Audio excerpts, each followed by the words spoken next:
Oh, hi there, Paul Davis here from Nimbus Maps. Just a quick video just to run you through the kind of key stuff I'd be using if I was to use Nimbus Maps Elite in that kind of license and leisure sector that we've kind of used it for in the past. Really, so first kind of top tips, really kind of location search here. I can type in anything there that I know about a particular pub maybe. So if I want to find the Rose and Crown in Warwick, I can use Google to go and find that for me. So that sort of search there does that for me. We find the Nimbus goes off, finds that location for us through Google Maps in effect, and that's showing me there the centre of that location, and the pub that sits behind it is the Rose and Crown Warwick, obviously. I do like this little kind of split screen view here, so if I just drop the little guy onto the map, I can then sort of see the property at the top, and underneath see sort of the outline of that particular property, so kind of understand exactly what I'm looking at and how that sits on the ground underneath it. You trick all the information on the left hand side panel you'll be very familiar with. That's all cool, I'm sure you're kind of happy with that. In the filter section, one of the questions I'm going to have is, should I take the upper parts converted to Resi? What should I do with that? And you can go and find comps sort of doing that. So you can click on this residential comps button here, click update. The platform then will go off and just find those properties that have sold in the area, and you can then sort of click around the map and sort of see those. So looking at this, 21 Linden Street sold. It's down here, we'll see the price paid and rate per square foot.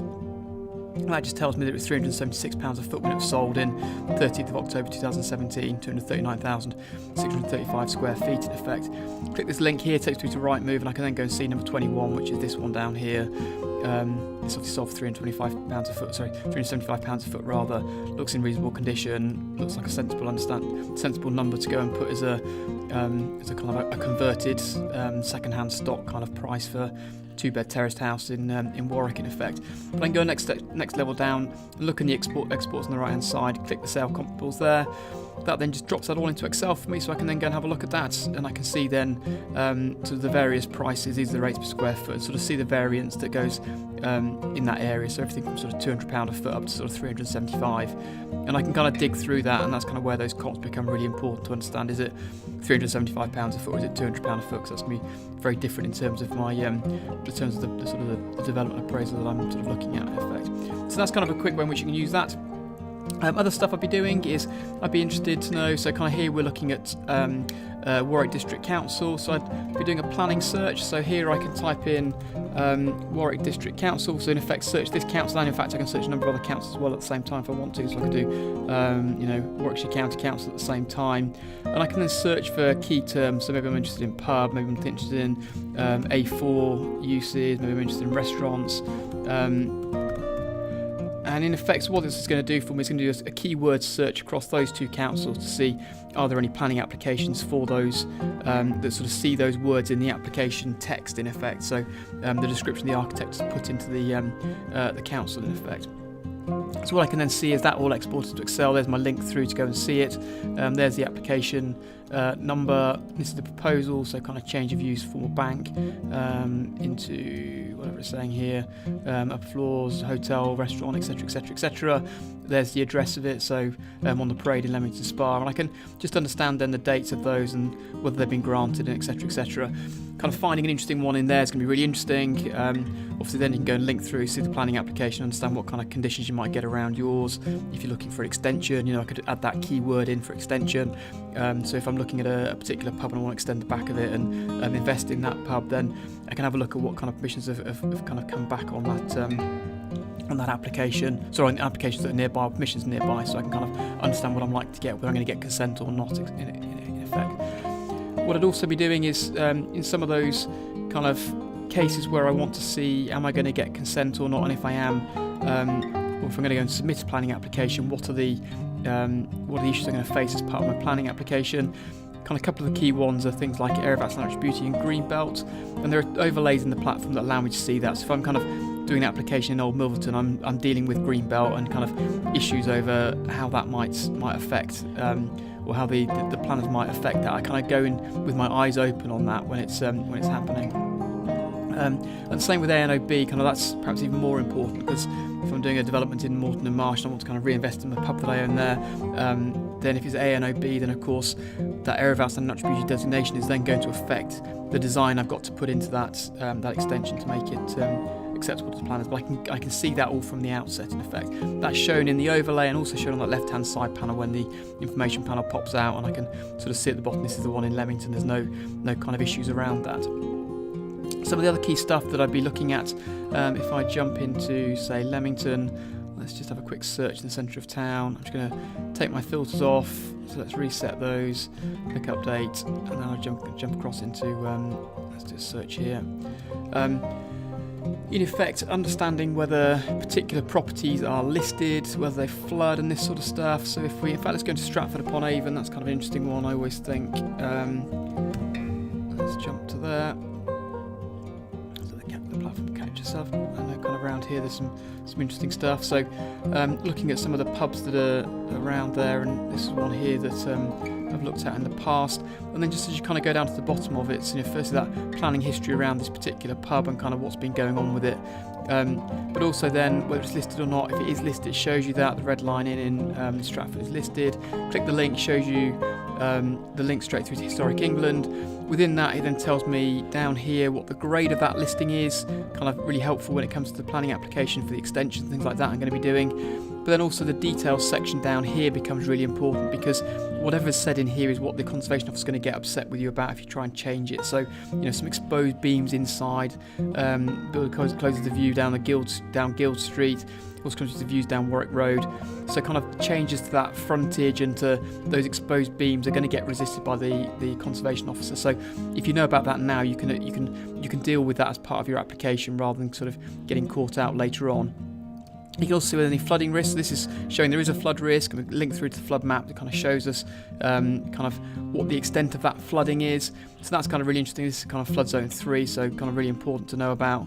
But also there's a flood risk bit, and that flood risk bit is really powerful when it comes down to the surface water issues. So that second entry here is just showing the surface water issues on the site as well, which may well need to get dealt with as part of any redevelopment of that site. So kind of really important to understand that stuff if you're going to go in for planning on whether that's a reinvestment or whether that's a redevelopment of the site, obviously. Kind of quick and easy ways to do that. Obviously the planning history is really helpful to understand, and then also kind of just some of the filters around kind of uses and things like that. If I want to go and see all the neighbouring pubs, I can just kind of toggle all of these off, take them all off, and just see the licensed pubs nearby in effect. So kind of really quick and easy ways of doing that. So the final thing then is the company search I'll be using. So if I'm getting an offer from perhaps my tenanted estate for a new tenant, or if I've got an offer through maybe from one of the retailers, I want to go and buy this pub, if you're going to knock it down, I'm going to build a discount retail store on there. You can do a company search in here, so let's do it in the case of discount retail, so let's do Lidl, say. Type Lidl into that company search, gives you all the lists of companies that match that. Obviously off the offer you've got, you're going to have a name of a company, so Lidl UK GmbH is the one that's kind of got all the Lidls in it in effect, and I can then click search and the system will then go and display that on the map for me. From there I can do a couple of things. I can zoom in and around and see sort of where the nearest Lidls are and sort of understand kind of how my site sits in relation to that. But I can also export that into Excel, so I can do a company ownership export. That then allows me to see in Excel that entire estate. From there, what I can do is I can then search and filter it.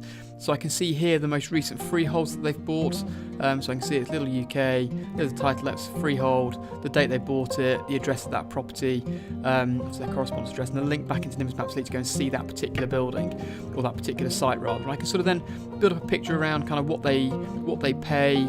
I can go and buy a title register if it's not on the left-hand side panel. There's often price paid, and the commercial properties are in that left-hand side panel. If it's not there, I can go and buy a register through the platform on that left-hand side panel to go and see what they paid for that. Left-hand side panel will tell me how big that site is as well, so I can then get a price per acre and understand whether what they're offering for my site is the best they can get to or not. In addition to that, sort of down the bottom of this is where I'm going to test myself, because my skills within Excel on a Mac are pretty limited, but in effect what I should be able to do is filter, which I can do there, and then I can then drop down here and say, well, just show me the leaseholds now. So this is then if I've got an offer from the likes of Lidl or Aldi or whatever else it might be, or co-op or whatever the offer is.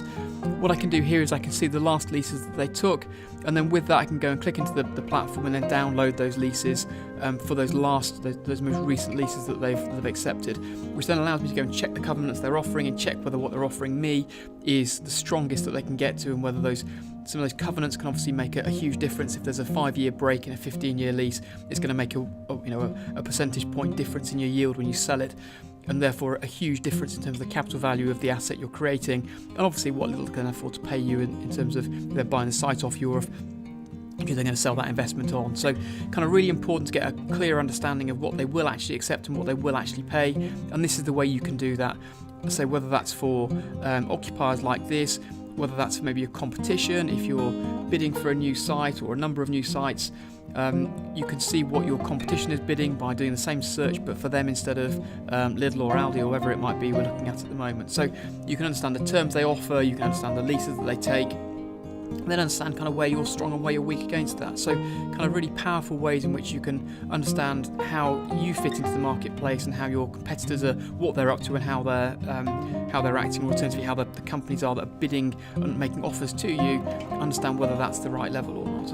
All kind of based off the data and based off fact, rather than perhaps the gut feel and things like that that's obviously used so much in the industry in effect. So hopefully all that's clear. I think that's really kind of covers off a fair chunk of what I wanted to put into wanted to talk about really. So his final thing is if there's kind of availability, we've got a lot of availability in the platform. If you're looking at your pub in Warwick or whatever it is, or perhaps a Stratford example, we can type in the postcode into that availability section. So let's just drop into one so we can just pick that out and see what's going on. So in this case here, I'm looking at Lidl. In fact, let's do that in Stratford quickly. 2 seconds. So we just drop down here, and in fact I've gone too far, haven't I? Let's keep going. Let's drop into Oxford instead. That's kind of interesting. So if we then kind of nip into the centre of Oxford here, click search here, click on this here. What this thing going to give me is I've got a filter on here. Should we set those? So reset the filter, update, and then let's do centre of town.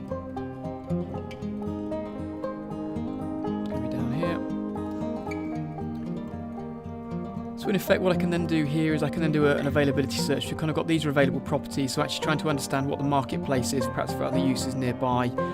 What I can do is I can take a postcode of a particular property. So if I just take that one for example, I'm going to do control copy, and then I'm going to go to exports here, go into the availability, type that postcode in.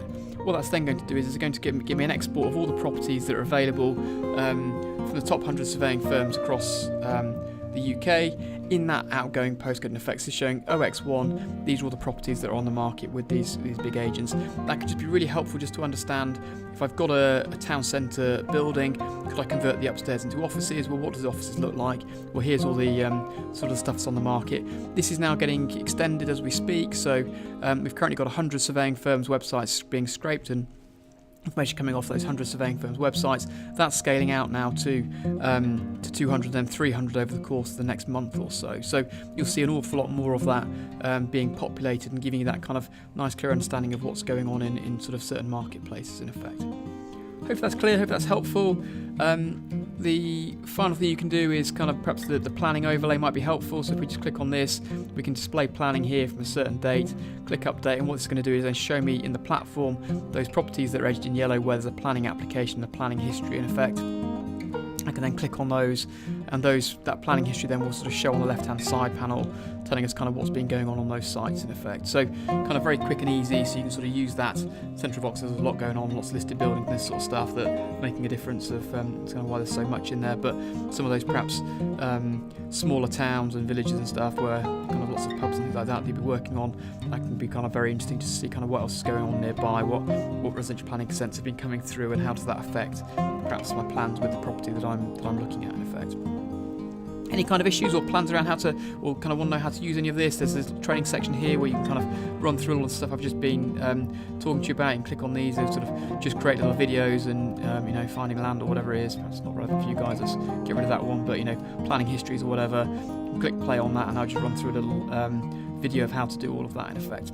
So kind of very quick and easy, very quick ways of just understanding how to do all of this. If you decide you want to go forward with us, there's on our website there's lots of training that you can have. You can talk to me personally. You can book those training sessions in. Each user has access to me, and making sure that you can get the most out of these platforms, or make sure you get the most out of the platform in effect on our in fact our contact us page where we do this. You can click on that contact us page, and you can then book in a 20-minute slot with me, half an hour slot with me, depending on how long you want. So here you just click on that, and that will then give you access to my diary, and just book in the next available slot, and off you go in effect. So kind of very quick and easy ways, and we can kind of then switch on its head and get you guys presenting to me, so we can make sure that you're kind of fully understanding how to use all of this if that's what you want to do. Failing that, we have user guides, we have access to a whole load of stuff, really, the kind of the 2-minute tips. There are articles on the platforms. You can ask our guys down here sort of through this as to how you do certain things, or you can type questions into here, you know, how do I download leases or something like that. That will then kind of give you some little kind of answers to that, little articles that kind of show you how to do all of that. So kind of really kind of quick and easy ways of doing that, and say sort of a 2-minute video if you want to kind of understand how to do those things as well. So kind of quick and easy, and just kind of there when you want it, in whichever way you want to kind of interact with us, really. Hope that's helpful, and thanks for your time today, and any problems give us a shout, and we'll look forward to hearing from you. Thanks a lot, bye for now.